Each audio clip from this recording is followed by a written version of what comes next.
Hi, magandang araw sa iyo. Ako nga pala si Erman Citro, ay isang online entrepreneur at author ng Pinoy Business Online Solution, and welcome to the first episode ng aking Paano Nga Ba Training Series. Okay, and sa video na to, okay, and sa episode na to, ituturo ko sa iyo kung paano nga ba mapapansin ang iyong FB post. Okay? Kung naranasan mo na mag-post yung mga promotions sa inyong product and services sa Facebook na walang masyadong pumapansin, walang masyadong nag-like, walang masyadong nag-comment, pero nung nagsimula kang mag-post ng mga selfies, mga sariling pictures, okay, maraming kang nakuhang likes, comments, and etc. Okay? Probably nararanasan mo na rin yung nararanasan ko dati. Okay? Dati, naranasan ko to na sobrang hirap. Okay, mapansin yung mga post ko regarding sa aking business. Okay, and nalaman ko na may tatlong factors lang pala na kailangan isaalang-alang pag nagpo-post ka. Okay, tatlong main factors na maaari mong magamit para magsimula kang magkaroon ng engagement sa iyong mga promotion. Okay, so kung handa ka na, maaari kang kumuha ng ballpen at papel para isulat mo yung mga malalaman mo sa video na to. Okay? So, unang-unang factors na dapat mong malaman is yung tinatawag na target audience. Okay? Napaka-importante na yung mga post mo ay nakikita na yung mga target audience. Okay? Dahil kung hindi targeted yung mga audience na nakita ng mga post mo, lalo na sa business mo, ay walang masyadong pumapansin. Okay? Kasi halimbawa na lang, kung yung mga products mo, services regarding health and wellness, and yung nakakita nun is wala namang masyadong sakit and wala namang masyadong problema sa kalusugan, ay hindi niya masyadong papansinin yung post mo. Pero kung mga target audience mo ay nakakita ng mga post mo sa mga taong may mga sakit, kailangan yung product mo or services, napaka-laki ng chance na magkaroon ka ng engagement. Okay? Likes, comments, and shares. Okay? So, ano yung gagawin mo para mas makita ng mga tamang tao yung post mo?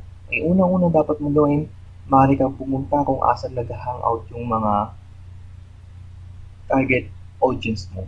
Okay? Possible sa Facebook, nandun yung sa mga Facebook groups. Okay? At pangalawang maaari mong gawin is adding them sa yung Facebook account. Okay? Kasi maraming nagtataka kung bakit walang masyadong nag-likes o nag-comment sa mga post nila dahil yung mga Facebook friends nila is possible mga kamag-anak nila o possible mga taong hindi interested sa product or services nila. So, napaka-importante na hanapin mo yung mga target audience mo sa mga Facebook groups. Alamin mo kung sila nga ba yung tamang tao and add them one by one sa yung Facebook account.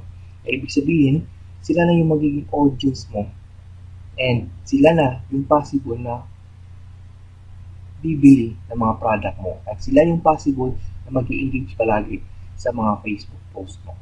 Okay? So, I hope na marami kang natutunan dito sa unang factor. And proceed tayo sa pangalawang factor is, the importance of your post. Okay? Gaano kalaga yung post mo para sa iyong target audience? Okay? Dahil possible, okay? Kaya sila nag-like na comments dahil importansya ito sa kanila. Okay?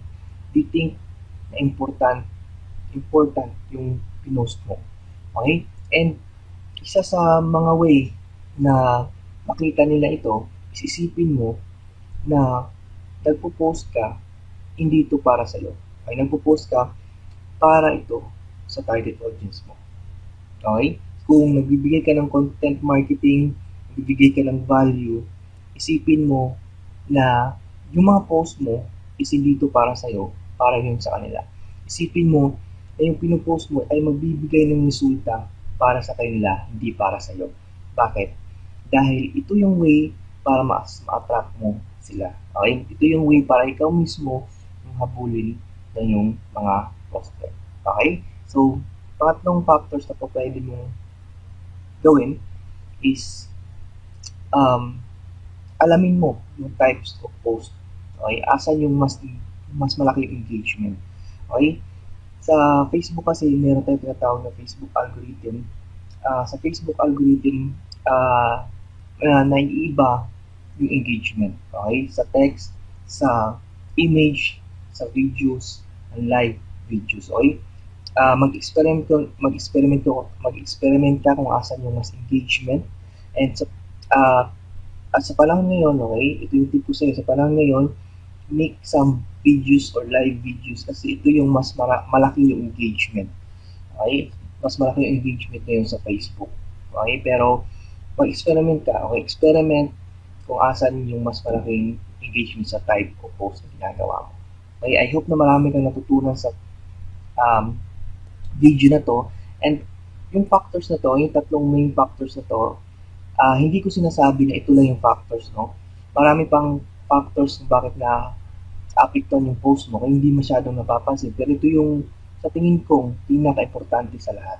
Okay, so try to experiment with your post. Try to get some details sa yung mga post kung asan yung mas tama, asan yung mas mali, asan yung mas nag-engage. Okay, and kung meron kang katanungan regarding sa video na to, i-comment ka lang sa baba. And kung meron kang katanungan tungkol sa Facebook marketing, email marketing, or internet marketing, okay, comment ka rin sa baba and I will answer para sa iyo. Okay, so this is Amas once again and see you in my next video.